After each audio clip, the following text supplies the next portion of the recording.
স্বাগত জানাচ্ছি দেশ বিদেশের সব সংবাদ নিয়ে বিশেষ আয়োজন সংবাদ সমগ্রে। সাথে আছি শারমিন শ্রাবণী। এসএসসি ও সমমানের পরীক্ষা আগামী 14 নভেম্বর থেকে শুরু হবে বলে জানিয়েছেন শিক্ষামন্ত্রী দীপু মনি। বলেন, পরীক্ষা শুরুর কমপক্ষে 30 মিনিট আগে পরীক্ষার্থীকে কেন্দ্রে প্রবেশ করতে হবে। কোনো ইলেকট্রনিক্স ডিভাইস ব্যবহার করা যাবে না। এছাড়া 8 থেকে 25 নভেম্বর দেশের সব কোচিং সেন্টার বন্ধ থাকবে বলেও জানান শিক্ষামন্ত্রী। পরীক্ষা শুরুর কমপক্ষে 30 মিনিট পূর্বে পরীক্ষার্থীদেরকে অবশ্যই পরীক্ষার হলে প্রবেশ করতে হবে। অনিবার্য কারণে কোনো পরীক্ষার্থীকে এর পরে প্রবেশ করতে দিলে তার নাম, রোল নাম্বার, প্রবেশের সময়, বিলম্ব হওয়ার কারণ ইত্যাদি একটি রেজিস্টারে লিপিবদ্ধ করে ওই দিনই সংশ্লিষ্ট শিক্ষা বোর্ডে প্রতিবেদন পাঠাতে হবে। ট্রেজারি থেকে নির্দিষ্ট তারিখের পরীক্ষার প্রশ্নপত্রের সকল সেট কেন্দ্রে নিয়ে যাওয়া হবে। ট্রেজারি থেকে প্রশ্নপত্র কেন্দ্রে পৌঁছে দেওয়ার জন্য নির্ধারিত কর্মকর্তাদের দায়িত্ব দেওয়া হয়েছে। পরীক্ষা শুরুর 25 মিনিট পূর্বে SMS এর মাধ্যমে সংশ্লিষ্টদের নিকট প্রশ্নপত্রের সেট কোড জানিয়ে দেওয়া হবে। কেন্দ্র সচিব ব্যতীত অন্য কেউ মোবাইল ফোন বা ইলেকট্রনিক কোনো ডিভাইস নিয়ে কেন্দ্রে প্রবেশ করতে পারবেন না। এক সপ্তাহের মধ্যে স্কুল শিক্ষার্থীদের করোনা টিকা দেওয়া শুরু হবে বলে জানিয়েছেন শিক্ষামন্ত্রী দীপু মনি। বঙ্গবন্ধু শেখ মুজিব মেডিকেল বিশ্ববিদ্যালয়ের শহীদ ডক্টর মিলন হলে তৃতীয় গবেষণা দিবস 2021 উপলক্ষে আয়োজিত এক অনুষ্ঠানে কথা জানান শিক্ষামন্ত্রী। তিনি বলেন, এরই মধ্যে শিক্ষার্থীদের রেজিস্ট্রেশনের কাজ শুরু হয়েছে। রেজিস্ট্রেশন শেষ হওয়ার পরই আগামী সপ্তাহে শিক্ষার্থীদের টিকা দেওয়া শুরু হবে। শিক্ষামন্ত্রী বলেন, এবছর প্রধানমন্ত্রী গবেষণার জন্য অনেক বরাদ্দ দিয়েছেন। ভালো গবেষকরা যেন সঠিক সুযোগটা পান সেদিকে নজর দিতে হবে, নইলে যারা ভালো গবেষক তারা হতাশ হবেন। মানিকগঞ্জে ফেরিডুবির ঘটনায় উদ্ধার কাজে যোগ দিয়েছে BIWT এর উদ্ধারকারী জাহাজ হামজা। নারায়ণগঞ্জ থেকে রওনা হয়েছে আরেকটি উদ্ধারকারী জাহাজ প্রত্যয়। এর আগে সকালে পাটুরিয়া ঘাটে 19টি পরিবহন নিয়ে ডুবে যায় ফেরি শাহ আমানত। প্রত্যক্ষদর্শীরা বলছেন, ফেরির বেশিরভাগ বাহন ছিল কাভার্ড ভ্যান, 2-1টি প্রাইভেট কার এবং কয়েকটি মোটর সাইকেল ছিল ওই ফেরিতে। আর ফায়ার সার্ভিসের উপসহকারী জানিয়েছেন, ফেরি নিয়ে তারা 2টি কাভার্ড ভ্যান শনাক্ত করেছেন, তবে কোনো মৃতদেহ এখনও পাওয়া যায়নি। এখনও চলছে উদ্ধার কাজ। এদিকে BIWTCর আরিচা সেক্টরের AGM নাসির হোসেন জানিয়েছেন, সকাল 9:30টার দিকে রাজবাড়ির দৌলদিয়া থেকে পাটুরিয়ার 5 নম্বর ঘাটে ভেরার সময় উল্টে যায় ফেরিটি।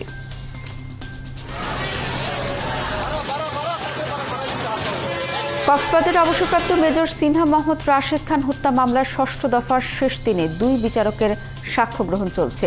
আজ সাক্ষ্য নেওয়া হচ্ছে কক্সবাজার সিনিয়র জুডিশিয়াল ম্যাজিস্ট্রেট তামান্না ফারা এবং দিলওয়ার হোসেনের। এই 2 বিচারকের আদালতে 12 আসামির জবানবন্দি নেওয়া হয়েছিল। সকাল 10টায় কক্সবাজার দায়রা ও জেলা জজ মোহাম্মদ ইসমাইলের আদালতে সাক্ষ্য গ্রহণ শুরু হয়। এর আগে আদালতে হাজির করা হয় সিনহা হত্যা মামলার 15 আসামিকে। 6 দফায় মঙ্গলবার পর্যন্ত 57 জনের জবানবন্দি ও জেরা শেষ করেছে আদালত। আইনজীবী বাসেত মজুমদারের মৃত্যুতে সকল বিচারিক কার্যক্রম বন্ধ থাকায় গ্রিনট্রি হোটেলে 2 শিক্ষার্থীকে ধর্ষণ মামলার রায় আজ হচ্ছে না। অভিযুক্ত ধর্ষক সাফাত আহমেদ সহ 5 জনের বিরুদ্ধে রায় ঘোষণার দিন ধার্য ছিল আজ। এর আগে 12 অক্টোবর মামলাটির রায় ঘোষণার জন্য দিন ধার্য ছিল। সেই সময় বিচারকের অসুস্থতার রায় ঘোষণা করা হয়নি। এরপর ট্রাইব্যুনালের ভারপ্রাপ্ত বিচারক রায় ঘোষণার জন্য দিন ধার্য করেন 27 অক্টোবর। অভিযুক্ত ধর্ষক সাফাত বাদে অন্য আসামিরা হলেন নাইম আশরাফ ওরফে HM হালিম, সাদমান সাকিফ, দেহরক্ষী রহমত আলী ও গাড়ি চালক বিল্লাল হোসেন। চট্টগ্রামে মাহমুদা খানম মৃত্যু হত্যার ঘটনায় সাবেক পুলিশ সুপার বাবুল আক্তারের করা মামলায় PBI দেয়া চূড়ান্ত প্রতিবেদনের উপর নারাজি আবেদনের পরবর্তী শুনানি আগামী 3 নভেম্বর অনুষ্ঠিত হবে। বুধবার চট্টগ্রাম মেট্রোপলিটন ম্যাজিস্ট্রেট মেহনাজ রহমানের আদালত শুনানি শেষে এই আদেশ দিয়েছেন। এর আগে সকাল 11টার দিকে কড়া নিরাপত্তায় পুলিশের একটি দল তাকে নিয়ে চট্টগ্রাম আদালতে পৌঁছায়। প্রথম মামলায় তদন্তকারী সংস্থা PBI এর দেয়া চূড়ান্ত প্রতিবেদনের বিরুদ্ধে গত 14 অক্টোবর নারাজির আবেদন করেন বাবুলের আইনজীবী। এই শুনানিতে অংশ নিতে বাবুলের আইনজীবীর করা আবেদনের পরিপ্রেক্ষিতে তাকে আদালতে হাজির করা হয়। 2016 সালের 5 জুন ভোরে ছেলেকে স্কুলে পৌঁছে দিতে বের হওয়ার পর চট্টগ্রাম নগরের GSC মোড়ে কুপিয়ে গুলি করে হত্যা করা হয় মাহমুদা খানম মৃতকে। এদিকে সিলেটের দক্ষিণ সুরমা কলেজের ছাত্র আরিফুল ইসলাম রাহাত হত্যার প্রধান আসামি শামসুজ্জোহা সাদিকে গ্রেফতার করেছে গোয়েন্দা পুলিশ। সকালে মালিবাগ সিআইডি কার্যালয়ের সংবাদ সম্মেলনে কর্মকর্তা মুক্তাধর জানান, এলাকায় সিনিয়র জুনিয়র নিয়ে জন্ম নেওয়া বিবাদী এই হত্যাকাণ্ডের কারণ। হত্যার পর ছাত্রছাত্রীদের আন্দোলনের কারণে অনির্দিষ্টকালের জন্য কলেজ বন্ধ করে দেয় কর্তৃপক্ষ। এরপর কুষ্টিয়ার দৌলতপুরের চর এলাকা থেকে প্রধান আসামি শামসুদ্দোহা সাদিকে গ্রেফতার করে গোয়েন্দা পুলিশ। রাজধানীর বিভিন্ন জায়গায় অভিযান চালিয়ে ডাকাত দলের 9 সদস্যকে গ্রেফতার করেছে ডিবি পুলিশের একটি দল। সকালে ডিএমপি মিডিয়া সেন্টারে সংবাদ সম্মেলনে ডিবি কর্মকর্তারা এসব তথ্য জানান। গোয়েন্দা কর্মকর্তারা জানান, গ্রেফতারকৃতরা রাজধানী এবং আশপাশের এলাকায় বিভিন্ন ব্যাংকের সামনে প্রাইভেট কারে লুকিয়ে থাকে। পরে পুলিশ পরিচিত ব্যাংকে টাকা জমা দিতে যাওয়া বা ব্যাংক থেকে টাকা উত্তোলনকারী ব্যক্তিদেরকে জোরপূর্বক মাইক্রোবাসে তুলে নেয়। একসময় টাকার জন্য অপহৃত ব্যক্তিকে টাকা ডেবিট কার্ডের পাসওয়ার্ডের জন্য মারধর করতে থাকে। একসময় ভুক্তভোগীর কাছ থেকে সর্বস্ব লুটে নেয় গ্রেফতারকৃতরা। প্রাথমিক জিজ্ঞাসাবাদে গ্রেফতারকৃতরা জানায়, তারা ব্যাংকের কাছে অবস্থান করতে একসময় টাকা উত্তোলনকারী ব্যক্তিদের টার্গেট করত। ডিবির জ্যাকেট পরে ওয়াকিটকি দেখে গাড়িতে তুলে নিয়ে যেত। এরপর তাদের কাছ থেকে টাকা পয়সা, মোবাইল ফোন কেড়ে নেওয়া হতো। তাদের বিরুদ্ধে মতিঝিল থানায় ডাকাতি ও মাদকের 2টি মামলা দায়ের করা হয়েছে। তারা গাড়িতে করে, মাইক্রোবাসে করে যে সকল মানুষগুলি টাকা তুলতে যায় বা টাকা নিয়ে বাসায় যেতে চায়, এইরকম লোকগুলি তারা টার্গেট করে প্রায়শই তাদেরকে তাদের গাড়ি তুলে নিয়ে টাকাটা নিয়ে তারা তাদেরকে বিভিন্ন জায়গায় ফেলে চলে যায়। আমরা সেই চক্রের 9 জন ডাকাতকে আমরা গ্রেপ্তার করেছি এবং তাদের গ্রেপ্তারের প্রেক্ষিতে তাদের কাছ থেকে আমরা ডিবির জ্যাকেট, তারপর wallet set, microbus, handcuff, private car সহ যাবতীয় এবং 5,000 পিস ইয়াবা সহ অনেক যাবতীয় সরঞ্জাম উদ্ধার করেছি। নোয়াখালীর বেগমগঞ্জের চৌমুহনীতে সাম্প্রদায়িক হামলায় দায়ের করা 3 মামলার তদন্তের দায়িত্ব পুলিশের অপরাধ তদন্ত বিভাগে হস্তান্তর করা হয়েছে। বুধবার সকালে বিষয়টি নিশ্চিত করেছেন জেলা police super Shahidul Islam. Police super জানান, মামলা 3টি হচ্ছে চৌমুহনীর ইসকন মন্দিরে 2টি হত্যাকাণ্ড, কলেজ রোডের 3টি মন্দিরে ভাঙচুরের মামলা ও ব্যাংক রোডে 2টি মন্দিরে ভাঙচুর। তিনি আরও বলেন, মন্দির ভাঙচুর ও সহিংসতার ঘটনায় দায়ের করা 26 মামলায় 201 জনকে গ্রেফতার করেছে পুলিশ। এর মধ্যে 90 জন এজাহারভুক্ত এবং 111 জন সন্দেহভাজন আসামি। সিআইডির বিশেষ পুলিশ সুপার বশির আহমেদ বলেন, তারা খুব দ্রুত তদন্ত শুরু করবেন। জাতীয় নির্বাচনের আগে মাঠ খালি করতে সরকার পরিকল্পিতভাবে সাম্প্রদায়িক সহিংসতা তৈরি করে বিএনপি নেতাকর্মীদের বিরুদ্ধে মামলা দিচ্ছে, এমনটা অভিযোগ করেছেন বিএনপি মহাসচিব মির্জা ফখরুল ইসলাম আলমগীর। বুধবার নয়াপল্টনে এক সংবাদ সম্মেলনে আরও বলেন, বিএনপিকে নির্মূলের মাধ্যমে ক্ষমতায় থাকার নীল নকশা বাস্তবায়ন করছে সরকার। ভাত ও ভোটের সংকট থেকে জনগণের দৃষ্টি ভিন্ন দিকে নিতেই সরকার তার এজেন্সিগুলিকে দিয়ে পরিকল্পিতভাবে সাম্প্রদায়িকতা সহিংসতা তৈরি করে সম্প্রীতি নষ্ট করছে। এই সময় সাম্প্রদায়িক হামলার ঘটনার সুষ্ঠু তদন্তের মাধ্যমে মূল অপরাধীদের শাস্তির দাবি জানান। দুর্গোৎসবকে কেন্দ্র করে সারা বাংলাদেশে আপনার যে কিছু সহিংস ঘটনা ঘটেছে, এটা অত্যন্ত পরিকল্পিত ঘটনা, যাতে করে দেশে একটা সাম্প্রদায়িক সম্প্রীতি নষ্ট করা একটা উদ্দেশ্যমূলকভাবে, এবং মূল উদ্দেশ্যটা হচ্ছে জনগণের যে সমস্যা, সংকট, ভাতের সংকট, ভোটের সংকট, তার বাক স্বাধীনতার সংকট, তার নিত্য প্রয়োজনীয় দ্রব্যাদির মূল্য বৃদ্ধির যে সংকট, সেই সংকটগুলো থেকে দৃষ্টি সরিয়ে নেওয়ার জন্যই আপনার এই মামলাগুলো, আপনার ভিন্ন খাত এই ঘটনাগুলোকে ঘটনা হয়েছে এবং সেখানে এখন মামলা দেওয়া হচ্ছে বিএনপি নেতাকর্মীদের নামে। যুক্তরাজ্যে বসে যারা বাংলাদেশের বিরুদ্ধে অপপ্রচার চালাচ্ছে, অভিযোগের ভিত্তিতে তাদের বিরুদ্ধে ব্যবস্থা নেওয়ার সুযোগ রয়েছে বলে জানিয়েছেন বাংলাদেশে নিযুক্ত British high commissioner Robert Dixon. দুপুরে জাতীয় প্রেস ক্লাবে কূটনীতিক প্রতিবেদকদের সংগঠন ডিকাবের আয়োজিত আলোচনা সভায় এই মন্তব্য করেছেন British high commissioner Robert Dickson. এ সময় আগামী সংসদ নির্বাচন প্রসঙ্গে তিনি বলেন, এই নির্বাচন কিভাবে হবে তা সংবিধানেই স্পষ্ট করা আছে। তাছাড়া এই বিষয়ে বিদেশিদের কথা বলার কোনো সুযোগ নেই বলেও মন্তব্য করেন তিনি। তবে বন্ধু দেশ হিসেবে যুক্তরাজ্য চায় বাংলাদেশে একটি অবাধ, সুষ্ঠু এবং গ্রহণযোগ্য নির্বাচন হোক।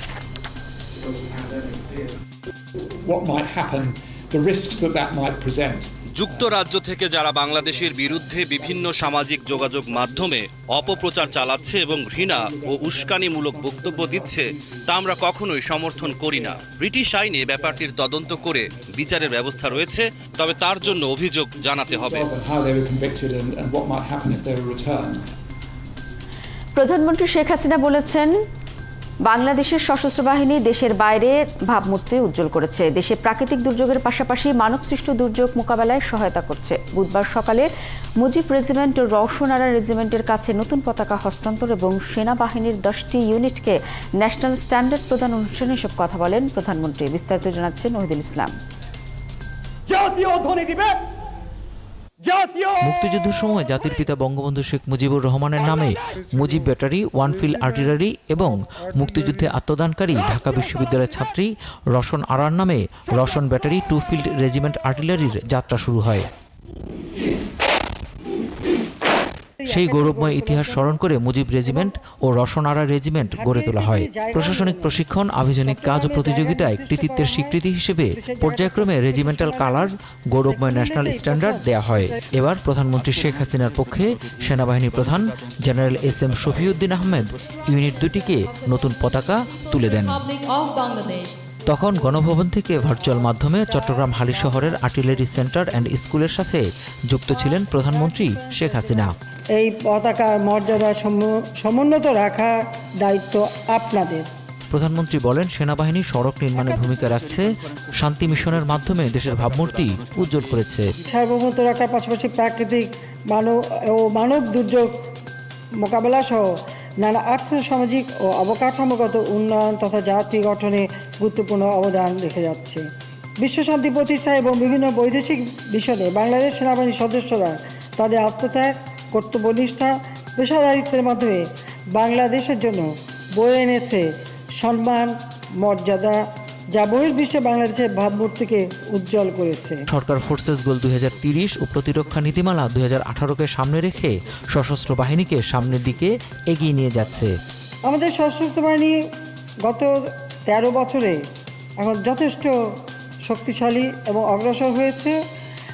আর বিশেষ করে জঙ্গিবাদ, সন্ত্রাস দমনে, প্রাকৃতিক দুর্যোগে জনগণের পাশে দাঁড়াতে এবং এই করোনা ভাইরাস মোকাবেলায় বিশেষ অবদান রেখে যাচ্ছেন। এছাড়াও এই অনুষ্ঠানে সেনাবাহিনীর 3টি ফিল্ড, 2টি ইঞ্জিনিয়ারিং ও signal battalion, army aviation group, airfield regiment artillery এবং NCU একাডেমিকে জাতীয় পতাকা তুলে দেওয়া হয়। বাংলাদেশ সেনাবাহিনীর প্রতিটি সদস্য দেশপ্রেম, নিষ্ঠা এবং সততার সাথে অর্পিত যে কোনো দায়িত্ব পালনে বদ্ধপরিকর থাকবে। ওহিদুল ইসলাম, 71, ঢাকা। বাংলাদেশ সেনাবাহিনীকে প্রশিক্ষণপ্রাপ্ত 15টি ঘোড়াউপহার দিয়েছে ভারতীয় সেনাবাহিনী। বুধবার সকালে বাংলাদেশ সেনাবাহিনীকে বেনাপোল স্থলবন্দর দিয়ে ভারত বাংলাদেশ নোম্যান্সল্যান্ডে ঘোড়াগুলো বাংলাদেশ সেনাবাহিনীর কাছে হস্তান্তর করেন ভারতীয় সেনাবাহিনীর কর্মকর্তারা। এ সময় বাংলাদেশের পক্ষে উপস্থিত ছিলেন যশোর সেনানিবাসের কর্নেল মাঝহার ও ভারতের পক্ষে ছিলেন কলকাতা সেনাবাহিনীর ব্রিগেডিয়ার জেনারেল মৌনমিত সিং সাবরওয়াল। ঘোড়াগুলো বেনাপোল চেকপোস্ট থেকে সাভারে নিয়ে যাওয়া হবে।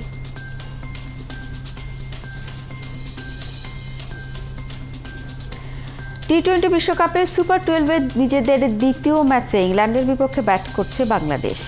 টস জিতে ব্যাটিংয়ের সিদ্ধান্ত নেয় টাইগাররা। তৃতীয় ওভারেই ফেরেন 2 ওপেনার লিটন দাস ও নাইম শেখ। দুজনকেই আউট করেন মঈন আলী। শ্রীলঙ্কার কাছে হেরে সুপার 12 শুরু করে বাংলাদেশ। অন্যদিকে ওয়েস্ট ইন্ডিজকে হারায় ইংল্যান্ড।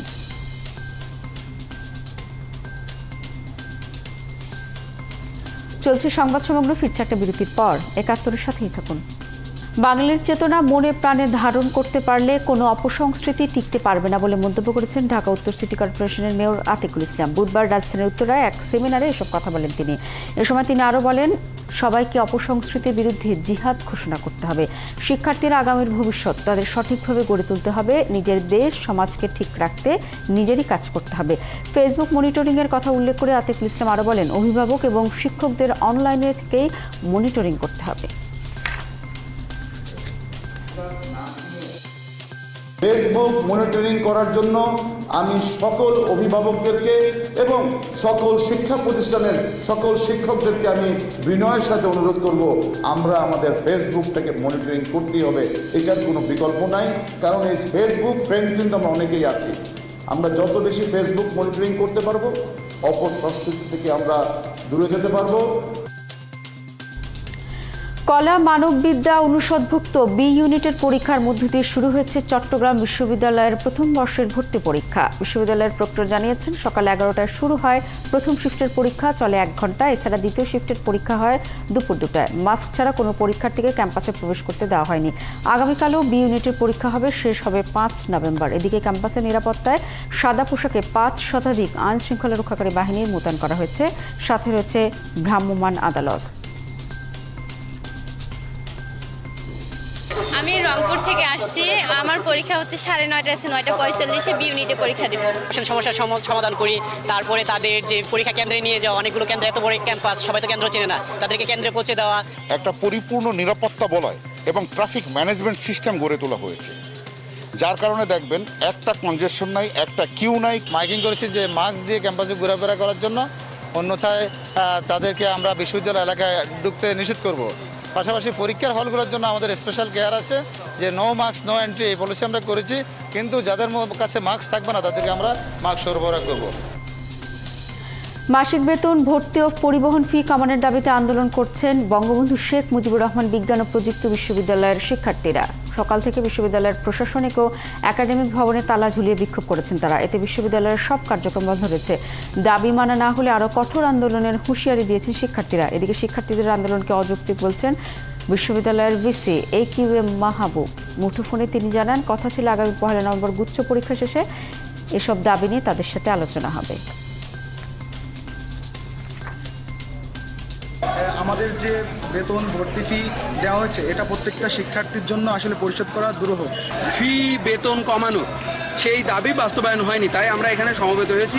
আমাদেরকে বলেছে আমাদের সব দাবি দাবাগুলো মেনে নিয়ে আমাদের শিক্ষার্থী বান্ধব একটা নোটিশ আমাদেরকে দেওয়া হবে, কিন্তু সেই পরবর্তীতে এখন পর্যন্ত কোনো নোটিশ দেওয়া হয়নি। যতদিন পর্যন্ত ফি না কমাবে ততদিন পর্যন্ত আমরা এখানকার অবস্থান ছাড়ব না।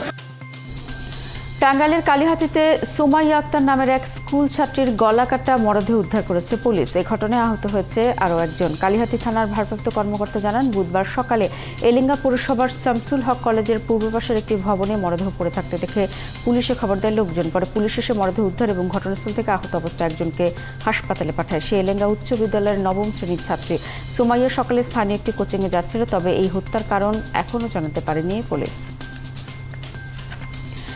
খুলনার কয়রায় একই পরিবারের 3 জনকে কুপিয়ে হত্যার পর পুকুরে ফেলে দেওয়ার ঘটনায় জড়িত সন্দেহে এক নারীসহ 6 জনকে আটক করেছে পুলিশ। এছাড়া এই ঘটনায় থানায় একটি হত্যা মামলা হয়েছে। মঙ্গলবার ও বুধবার ভোর পর্যন্ত বাগালী ইউনিয়নের কামালিয়া এলাকা অভিযান চালিয়ে তাদের আটক করা হয়। এছাড়া এর ঘটনায় রাতেই নিহত হাবিবুল্লাহ গাজীর মা কোহিনুর খানম বাদী হয়ে অজ্ঞাতদের আসামি করে একটি মামলা করেন। এর আগে সকালে বাগালী ইউনিয়নের কামালিয়া গ্রামের একটি পুকুর থেকে কামালিয়া এলাকার দিনমজুর হাবিবুল্লাহ গাজী ও তার স্ত্রী বিউটি খাতুন এবং 13 বছরের মেয়ে টুনির মরদেহ উদ্ধার করে পুলিশ।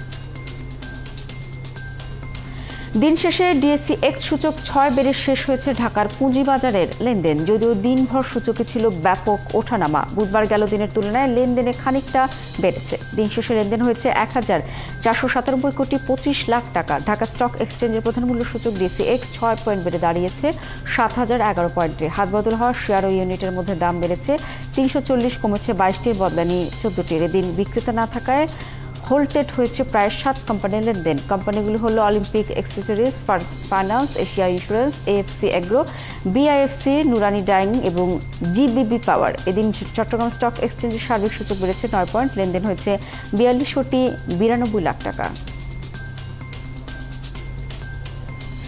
দুর্গাপূজা উপলক্ষে ভারত ইলিশ রপ্তানির সময়সীমা বাড়িয়েছে সরকার। নতুন সময়সীমা নির্ধারণ করা হয়েছে আগামী 5 নভেম্বর পর্যন্ত। মঙ্গলবার প্রধান আমদানি রপ্তানি নিয়ন্ত্রকের কার্যালয়ে চিঠি পাঠিয়ে নতুন সময়সীমার কথা জানিয়েছেন বাণিজ্য মন্ত্রণালয়। চিঠিতে বলা হয়েছে 4 থেকে 25 অক্টোবর পর্যন্ত সারা দেশে ইলিশ আহরণ, পরিবহন, মজুদ, বাজারজাতকরণ, কেনাবেচা ও বিনিময় নিষিদ্ধ ছিল। তাই এসব নির্ধারিত প্রতিষ্ঠানগুলো ইলিশ রপ্তানি শেষ করতে পারেনি। গেল মাসে 115 প্রতিষ্ঠানকে 2 দফায় 4,600 টন ইলিশ রপ্তানির অনুমতি দিয়েছিল বাণিজ্য মন্ত্রণালয়। 21 ও 22তম ব্যাচের সমাবর্তন আয়োজন করল ইন্ডিপেন্ডেন্ট ইউনিভার্সিটি বাংলাদেশ। মহামান্য রাষ্ট্রপতি ও বিশ্ববিদ্যালয়ের আচার্যের প্রতিনিধি হিসেবে অনুষ্ঠানের সভাপতিত্ব করেন শিক্ষামন্ত্রী দীপু মনি। অনুষ্ঠানে বক্তব্য প্রদান করেন এপেক্স ফুটওয়্যারের প্রতিষ্ঠাতা ও চেয়ারম্যান সৈয়দ মঞ্জুর লাহি। বিশেষ অতিথি ছিলেন বাংলাদেশ বিশ্ববিদ্যালয় মঞ্জুরি কমিশনের চেয়ারম্যান ডক্টর কাজী শহীদুল্লাহ। এ সময় বক্তারা দেশ ও সমাজের প্রতি প্রতিশ্রুতি বজায় রেখে শিক্ষার্থীদের শ্রেষ্ঠত্ব অর্জনের তাগিদ দেন। জাতীয় নিরাপত্তার কথা জানিয়ে চীনের বৃহত্তম টেলিযোগাযোগ কোম্পানি চায়না টেলিকমের লাইসেন্স বাতিল করেছে যুক্তরাষ্ট্র। এজন্য চায়না টেলিকমকে 2 মাস সময় বেঁধে দেওয়া হয়েছে। মার্কিন কর্মকর্তারা বলছেন, এই কোম্পানির উপর চীনা সরকারের নিয়ন্ত্রণের কারণে যুক্তরাষ্ট্রের যোগাযোগ ব্যবস্থায় তাদের প্রবেশ, তথ্য মজুদ, বিঘ্ন তৈরি করা বা ভুলভাবে কার্যক্রম চালানোর সুযোগ থেকে যাচ্ছে। ফলে চীন যুক্তরাষ্ট্রের বিরুদ্ধে গুপ্তচর বৃত্তি বা অন্য ক্ষতিকারক কর্মকাণ্ড চালানোর সুযোগ পেতে পারে বলে আশঙ্কা করছেন তারা। চলছে সংবাদ সমগ্র, 71-এর সাথেই থাকুন। ভাইরাস থেকে বাঁচবো কিভাবে? ভাইরাস এক ধরনের জীবাণু, আর জীবাণুর বিরুদ্ধে প্রতিরোধ করতে আছে স্যাভলন সোপের double strength. Savlon soap, double strength, double protection. এখন 2টি 100 গ্রাম স্যাভলন সোপে 10 টাকা ছাড়।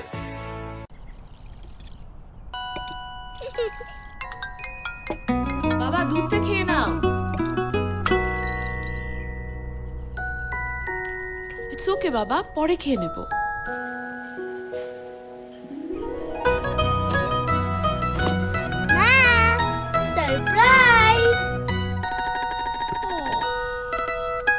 আকর্ষণ মান ও পুষ্টিতে ভরা fresh full cream milk powder কিনলেই পাবেন আকর্ষণীয় gift free. Savlon twinkle baby pant diaper. Fantastic 4 feature সহ এলো Savlon twinkle baby pant diaper, যা সোনামণিকে রাখে স্বস্তিতে। শুরুটা হোক যত্নে।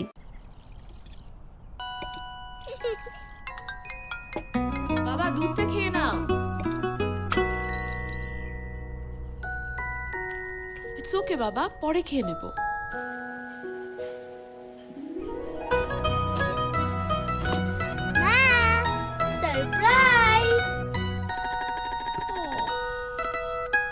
আকর্ষণ মান ও পুষ্টিতে ভরা fresh full cream milk powder কিনলেই পাবেন আকর্ষণীয় গিফট ফ্রি। আজ 71-এ চলছে সংবাদ সমগ্র, দেশের বাইরের খবর। ভারতের তামিলনাড়ুতে একটি আতশবাজির দোকানে বিস্ফোরণে অন্তত 5 জন নিহত হয়েছেন। এই ঘটনায় আহত হয়েছেন আরও অনেকে। মঙ্গলবার রাতে কাল্লাকুরিসি জেলার সানকারাপুরম শহরের একটি দোকানে বিস্ফোরণের ঘটনা ঘটে। ধারণা করা হচ্ছে নিহতরা দোকানের মালিক ও কর্মচারী। দিওয়ালিকে সামনে রেখে দোকানে আতশবাজি মজুত করা হয়েছিল। পুলিশের এক ঊর্ধ্বতন কর্মকর্তা জানান, আহতদের মধ্যে 5 জনকে কাল্লাকুরিসি সরকারি হাসপাতালে ভর্তি করা হয়েছে। এদিকে বিস্ফোরণের ঘটনায় শোক জানিয়েছেন তামিলনাড়ুর মুখ্যমন্ত্রী এম.কে. স্টালিন। নিহতদের পরিবারকে 5 লাখ রুপি করে ক্ষতিপূরণ এবং আহতদের চিকিৎসায় 1 লাখ কোটি রুপি দেওয়ার ঘোষণা দিয়েছেন তিনি। মিয়ানমারের সামরিক অভ্যুত্থানে ক্ষমতাচ্যুত নেত্রী অং সান সুচি তার 4 মাস পর মঙ্গলবার জান্তার আদালতে সাক্ষ্য দিয়েছেন। আদালতে তার বিরুদ্ধে আনা জনগণকে উস্কানি দেওয়ার অভিযোগ অস্বীকার করেছেন তিনি। গত ফেব্রুয়ারির অভ্যুত্থানের পর সুচি প্রথম আদালতে সাক্ষ্য দিলেন। আন্তর্জাতিক সংগঠনকে জান্তার সঙ্গে সহযোগিতা না করার ডাক দিয়ে প্রতিবাদ উস্কে দিয়েছেন তিনি। আদালতে এমন অভিযোগ অস্বীকার করেছেন সুচি। জান্তার তৈরি রাজধানী নেপিদোর এক বিশেষ আদালতে সুচির বিচার অনুষ্ঠিত হচ্ছে, তবে সেখানে সংবাদ মাধ্যমের কেউ উপস্থিত থাকতে পারছে না। সুচির আইনজীবীদেরও সংবাদ মাধ্যমে কথা বলার উপর নিষেধাজ্ঞা রয়েছে। 75 বছর বয়সী সুচির বিরুদ্ধে অবৈধভাবে ওয়াকিটকি, রেডিও রাখা ও করোনা ভাইরাস প্রোটোকল ভাঙার অভিযোগে মামলা রয়েছে। গৃহযুদ্ধ এড়াতে ক্ষমতা দখল করা হয়েছে বলে জানিয়েছেন সুদানের অভ্যুত্থানের নেতা general Abdel Fattah al Burhan. স্থানীয় সময় মঙ্গলবার এক সংবাদ সম্মেলনে 71-এ চলছে সংবাদ সমগ্র। এবার জানিয়ে দিতে চাই খেলার খবর। মাঠে নামলেন না ডি কক, তবে কি আর বিশ্বকাপে দেখা যাবে না সাউথ আফ্রিকা নেই উইকেট কিপারকে? ওয়েস্ট ইন্ডিজের বিপক্ষে ম্যাচে ব্যক্তিগত কারণ দেখিয়ে খেলেননি কুইন্টন ডি কক। চলতি বিশ্বকাপে ম্যাচ শুরুর আগে ক্রিকেটাররা হাঁটু গেড়ে বসে ব্ল্যাক লাইভস ম্যাটার সমর্থন করে আসছেন, কিন্তু অস্ট্রেলিয়ার বিপক্ষে দক্ষিণ আফ্রিকার ডি কক সহ কোচিং স্টাফের কয়েকজন সদস্য হাঁটু গেড়ে সংহতি জানাননি। এ নিয়ে অনেক সমালোচনার তৈরি হয়। ক্রিকেট সাউথ আফ্রিকার নির্দেশনায় বর্ণবাদীর বিপক্ষে সামঞ্জস্যপূর্ণ ঐক্যবদ্ধ অবস্থানের জন্য সব খেলোয়াড়কেই হাঁটু গেড়ে বসার কথা বলা হয়। টিম ম্যানেজমেন্টের সাথে আলোচনার পরে ডি ককের বিষয়ে পরবর্তী সিদ্ধান্ত নেবে সাউথ আফ্রিকা। ভাওয়াইয়ের সম্রাট আব্বাস উদ্দিন আহমেদের 121তম জন্মদিন আজ। কণ্ঠশিল্পী হিসেবে আব্বাস উদ্দিনের পরিচিতি দেশজুড়া। জারি, সারি, ভাটিয়ালি, মুর্শিদি, বিচ্ছেদি, দেহতত্ত্ব, মার্সিয়া, পালাগান গেয়ে তিনি জনপ্রিয় হন। তবে পল্লীগীতিতে তার মৌলিকতা ও সাফল্য সবচেয়ে বেশি। তিনি দরদ ভরা সুরেলা কণ্ঠে পল্লী গানের সুর যেভাবে ফুটিয়ে তুলেছেন তা আজও অদ্বিতীয়। কাজী নজরুল ইসলাম, জসিমউদ্দিন, গোলাম মুস্তফার ইসলামী ভাবধারায় রচিত গানের কণ্ঠ দিয়েছেন তিনি। সঙ্গীতে অসামান্য অবদানের জন্য তিনি মরণোত্তর স্বাধীনতা দিবস পুরস্কারে ভূষিত হন। তার সন্তান মুস্তফা জামান আব্বাসী ও ফেরদৌসী রহমানও দেশের খ্যাতিমান শিল্পী। অভিনেতা মোশাররফ করিম নতুন একটি সিনেমায় অভিনয় করতে যাচ্ছেন। সেই সিনেমায় মোশাররফ করিমের সঙ্গে থাকছেন কলকাতার সুপারস্টার জিৎ। সিনেমাটির নাম দ্বিতীয় পুরুষ। সিনেমাটি পরিচালনা করবেন সঞ্জয় সামাদ্দার। যদিও নির্মাতা তার প্রথম সিনেমা বায়োপিকের কাজ এখনও শুরুই করতে পারেননি, তবে এর মধ্যে নতুন সিনেমার প্রস্তুতি গুছিয়ে নিচ্ছেন। আগামী জানুয়ারি থেকে দ্বিতীয় পুরুষ সিনেমার শুটিং শুরু হবে। এর গল্প দুজন পুরুষকে নিয়ে। ফের জুটিবদ্ধ হয়েছেন ছোট পর্দার জনপ্রিয় দুই অভিনয় শিল্পী আব্দুল নূর সজল ও সারিকা। ইশতিয়াক আহমেদ নতুন টেলিফিল্ম রং মিস্ত্রিতে দেখা যাবে এই জুটিকে। সম্প্রতি শেষ হয়েছে টেলিফিল্ম রং মিস্ত্রির শুটিং। এতে রং মিস্ত্রির চরিত্রে অভিনয় করছেন সজল। স্যান্ডো গেঞ্জি পরে সারা গায়ে ছিটে ফোটা রং মেখে বাঁশের তৈরি মাচা উঠে বাস্তবের রং মিস্ত্রির মতোই সারাদিন শুটিং করেছেন সজল। সাহিত্যিক ইশতিয়াক আহমেদের লেখা রং মিস্ত্রি টেলিফিল্মে সজলকে সঙ্গ দিয়েছেন সারিকা সাবরিন। এতে আরও অভিনয় করেছেন কচি খন্দকার, প্রিয়ন্তী গোমেজ, রাজু আহসান, শেখ স্বপ্না সহ আরও অনেকেই। পঞ্চগড়ের সন্ধ্যা হতেই বইতে শুরু করে হিমেল হাওয়া, আর মধ্যরাত থেকে সকাল পর্যন্ত ঘিরে রাখে ঘন কুয়াশা। তেঁতুলিয়া আবহাওয়া পর্যবেক্ষণ কর্মকর্তা জানিয়েছেন এরই মধ্যে কমতে শুরু করেছে তাপমাত্রা। সহকর্মী রফিকুল ইসলামের তথ্য ছবিতে প্রতিবেদন। গোটা পঞ্চগড়ের সন্ধ্যা হতেই কুয়াশা জানান দিচ্ছে শীতের আগমনী। মধ্যরাত থেকে সকাল পর্যন্ত কুয়াশায় ঢাকা থাকে শহর থেকে গ্রাম অঞ্চলের রাস্তাঘাট, যে কারণে দুর্ঘটনা এড়াতে হেডলাইট জ্বালিয়ে চলাচল করছে যানবাহনগুলো। কুয়াশা এবং শীত আজকে নামে গেছে প্রায় 4-5 দিন আগে। কয়েকদিন ঘন বৃষ্টির কারণে পুরো একবারে ঠান্ডা নামে গেছে। দিনের বেলাও তো ঠান্ডা অনুভব হয়, রাত্রে তো আছেই। মানুষের এখন নানা রোগ বলে হচ্ছে, সর্দি, জ্বর, কাশি। এবার অনেক শীত, অনেক কুয়াশা পড়তেছে শীতের সকালে। আবহাওয়া কর্মকর্তা জানিয়েছেন প্রতিদিনে গড় তাপমাত্রা ওঠানামা করছে 22 থেকে 25 ডিগ্রি সেলসিয়াসের মধ্যে। দেশের অন্য স্থান থেকে এখানে শীত আগে আসে এবং পরে যায়। রাত ঘনিয়ে আসার সাথে সাথে তাপমাত্রা 20 থেকে 25 ডিগ্রি সেলসিয়াস পর্যন্ত নেমে আসে এবং রাতে ঘন কুয়াশার চাদরে ঢেকে যায়। এই তাপমাত্রা আগামী নভেম্বরের প্রথম সপ্তাহের দিকে আরও নিচে নামবে বলে আশঙ্কা করা হচ্ছে। এদিকে প্রতি বছরই সরকারের পাশাপাশি জেলা পরিষদের পক্ষ থেকে দরিদ্র শীতার্ত মানুষদের সহায়তা করা হলেও শীত বস্ত্র নিয়ে মানুষের পাশে থাকার আহ্বান জানান জেলার জনপ্রতিনিধিরা। বাংলাদেশের অনেক বিত্তবান ব্যক্তি আছেন, তাদের কাছে আহ্বান জানাবো যে আমাদের এই সাধারণ মানুষদের পাশে শীতার্ত কাপড় নিয়ে পাশে আসার জন্য বিনীতভাবে অনুরোধ করছি। শাকিলা শম্পা, ৭১।